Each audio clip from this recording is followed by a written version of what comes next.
Okay, this is going over question number 12 from homework 11.1. And we're trying to figure out at the start here, is this a counting principle? When we're trying to figure out how many ways or how many different options there are, I always figure out first, is it counting principle, combinations, or permutations? And the main thing is these ones only have one category, like just students or just pants or something.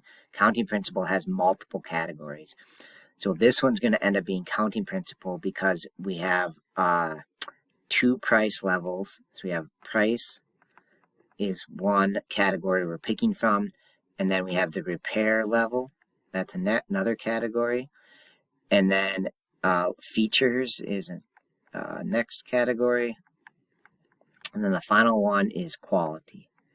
Okay, so we end up having, sorry, I ran out of space there, but we end up having four different categories. And the way you do counting principle, so this one's definitely counting principle, and the way you do it is you just multiply the options in each category. So price, we have 2 levels. Repair, we have 5 levels. Features, we have 3 levels. And quality, we have 2 levels. Okay, so we just got to multiply all these together. So this is 10. Yeah, this is a 6. So we have 10 times 6 here, which should be 60. Okay, so overall there is 60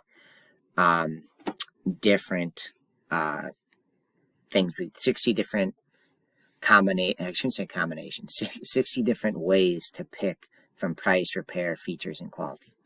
All right, that's it. Thank you for watching.